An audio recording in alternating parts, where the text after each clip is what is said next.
I sat in the courtroom that Monday morning, watching my wife Amanda lean over to whisper something to her lawyer. They both glanced at me and laughed. The sound cut through the quiet room like glass breaking. Amanda sat up straighter, and I heard her say it loud enough for everyone to hear. He's literally too pathetic to hire a lawyer. Her attorney Gregory Blackwell smirked and adjusted his $500 tie. I kept my face neutral, my hands folded on the table in front of me. 10 years ago, I graduated from Columbia Law School. Nobody in Amanda's family knew that. Today, they were about to find out. Before we dive into what happened next, I would love to know where you are watching from. Drop your location in the comments below. And if you are enjoying the story so far, please hit that like button and subscribe to the channel.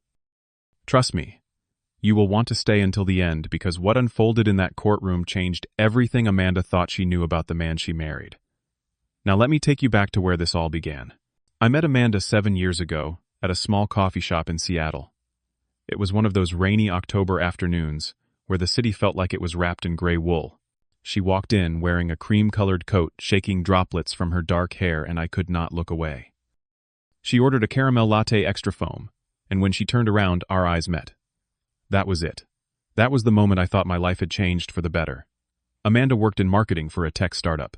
She was confident, articulate, and came from money. Her father, Richard, owned a chain of car dealerships across Washington state. Her mother, Susan, spent her time organizing charity galas and country club events. They lived in a world I had only seen from the outside. When Amanda and I started dating, I was 2 years out of law school. I had passed the Washington State Bar exam on my first attempt, something only about 70% of candidates managed to do. I was working for a small law firm downtown handling contract disputes and corporate compliance cases. The work was steady, and I was making around $80,000 a year. Not extravagant, but comfortable. But I never told Amanda the full truth about what I did. When she asked about my job, I kept it vague. I work in the legal field, I would say. She assumed I was a paralegal, maybe a legal assistant. I never corrected her. Looking back, maybe that was my first mistake, but I had my reasons. I wanted to know if someone could love me for who I was, not for my credentials or my earning potential. Her family made their opinions clear from the start. The first time I met Richard and Susan at their house in Bellevue, Richard gave me a handshake that lasted half a second. "So Jerry," he said, "Amanda tells us you work at a law firm. What do you do there exactly?" I could feel the judgment in his tone before I even answered. "I handle legal documents and advise on various cases," I said. He nodded slowly like he was trying to be polite but failing. Susan smiled tightly and changed the subject. At family gatherings, I was always introduced the same way. "This is my son-in-law, Jerry. He does some paperwork at a law firm." Every single time those words felt like a small knife. But I loved Amanda. I thought love would be enough. The first 2 years of our marriage were good. We lived in a modest apartment in Capitol Hill, split the bills, and talked about our future. Amanda wanted a bigger place, nicer cars, vacations to Europe. I told her we would get there. She would smile, but I could see the doubt in her eyes. By year 3, the cracks started showing. Amanda began comparing me to her friends' husbands. "David just made partner at his firm," she would say. "Kelly's husband bought her a BMW for her birthday." I would nod and stay quiet. What could I say? I was not trying to compete with anyone. I was trying to build a life based on something real. Year 5 was when everything fell apart. Amanda started coming home late. She said it was work events, networking dinners. I believed her because I wanted to. Then one night her phone buzzed on the kitchen counter while she was in the shower. I glanced at the screen. A message from someone named Travis. "Cannot wait to see you tomorrow, babe. You deserve so much better than what you have." My stomach dropped. I opened her phone. I know. It was an invasion of privacy. But something told me I needed to see. The messages went back months. Travis was a director at a software company. He drove a Tesla, lived in a penthouse downtown, and apparently thought my wife was wasting her time with me. Amanda's messages were even worse. "Jerry has no ambition," she wrote. "He is just a nobody working at some law office. I feel trapped." When I confronted her that night, she did not even try to deny it. She just looked at me with this cold expression and said, "I'm done pretending to be happy with someone who cannot even afford to give me the life I want." I asked her what happened to love, to the vows we made. She actually laughed. "Love does not pay bills, Jerry. Travis can give me everything you never could." 2 weeks later, she filed for divorce. She stood in our living room, papers in hand, and said, "And do not even think about fighting me on this. My father's lawyer will eat you alive." I looked at her, this person I thought I knew, and felt nothing but a strange calm. "I will see you in court, Amanda," I said quietly. She rolled her eyes and walked out. The next few months were a blur of preparation. Amanda hired Gregory Blackwell, the most expensive divorce attorney in Seattle. $500 per hour. Her father paid for everything, of course. Amanda was going after the house we had bought together 3 years prior. It was worth about $500,000, though we still owed $200,000 on the mortgage. She wanted the car, a newer Honda, that was in both our names. She wanted half of my savings account, which had about $60,000 in it, and she wanted alimony. We met once at a coffee shop to discuss the terms. She brought Blackwell with her. I came alone. Jerry Blackwell said, folding his hands on the table, "My client is willing to be reasonable, but she expects to maintain the standard of living she became accustomed to during the marriage." I looked at Amanda. She would not meet my eyes. "What do you think is fair?" I asked. She finally looked up. "I think you should just agree to everything.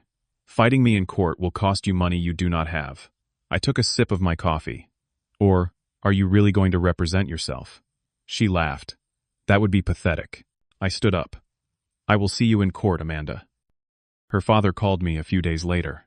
"Listen, son," Richard said, his voice dripping with condescension, "just sign the papers. You are out of your depth here. My daughter wasted 7 years on you. Let her move on with some dignity." I kept my voice even. "I appreciate your concern, Richard, but I will handle this my way." He laughed, a short, bitter sound. "Your way. You have never handled anything successfully in your life." I hung up. Susan, Amanda's mother, tried a softer approach. She met me at the same coffee shop where Amanda and I first met. "Jerry," she said gently, "I know you think you loved Amanda, but you never could provide for her the way she needed. Just let her go with some dignity." I stirred my coffee. "I will do what is right, Susan." She shook her head sadly. "You do not even have a lawyer. This is embarrassing." Meanwhile, Travis posted pictures with Amanda on social media. They were at fancy restaurants on weekend trips to the San Juan Islands. One post had the caption, "Finally found someone who knows her worth." I did not comment.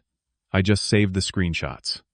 At night, in the small apartment I rented after moving out of our house, I worked. I pulled out my law degree from the back of my closet. Columbia Law School class of 2015. Juris Doctor with honors. I looked at my bar certification issued by the Washington State Bar Association. Active status. 10 years of practice. I had never told Amanda any of this. I had let her believe I was just some low-level employee shuffling papers, and now I was going to show her exactly who she had been married to. I went through every financial record from our marriage. Bank statements, credit card bills, tax returns. I found something interesting. 3 months before filing for divorce, Amanda had transferred $30,000 from our joint savings account into a personal account I did not know she had. Then I found something even more interesting. 2 years into our marriage, Amanda's grandmother passed away and left her $200,000. Amanda deposited it into an account that had both our names on it, which meant it legally became marital property. But she never mentioned it in her divorce filing.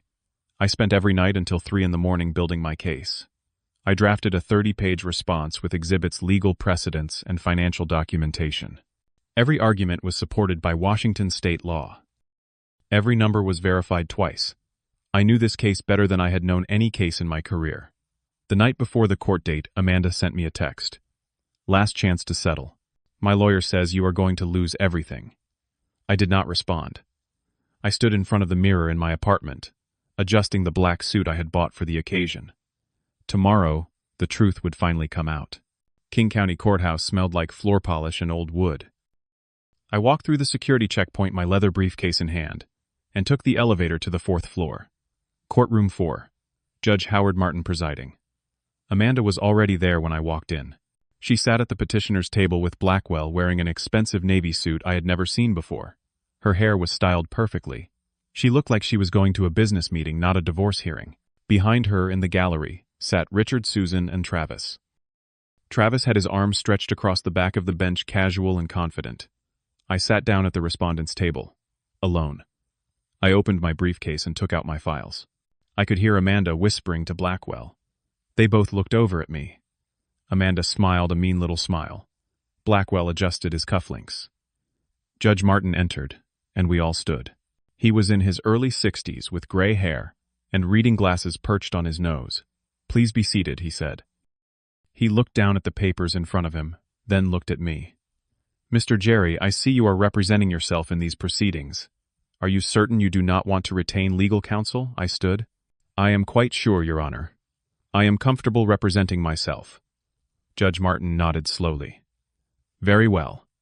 Please be aware that you will be held to the same standards as a licensed attorney." I nodded. "I understand, Your Honor." Amanda leaned over to Blackwell, and stage whispered loud enough for half the courtroom to hear, "He is literally too pathetic to hire a lawyer." A few people in the gallery shifted uncomfortably. I did not react. I just sat back down and opened my first folder. Blackwell stood to present Amanda's case. He was good, I had to give him that. He painted a picture of a devoted wife who had sacrificed her best years for a man who showed no ambition, no drive, no ability to provide. "Your Honor," he said, "my client spent 7 years supporting a husband who was content to remain stagnant in his career. She put her own professional advancement on hold. She deserves to be compensated for that sacrifice." He entered Amanda's financial disclosures into evidence. He showed that I made approximately $80,000 per year, according to my tax returns. He argued that Amanda should receive the house, the car, half of my savings, and monthly alimony of $2,000 for at least 5 years. "Mr. Jerry has not even bothered to hire representation," Blackwell concluded. "This shows his lack of seriousness and respect for these proceedings. My client simply wants what she is entitled to under Washington state law." Judge Martin made notes. Amanda looked satisfied. Richard nodded from the gallery. I waited.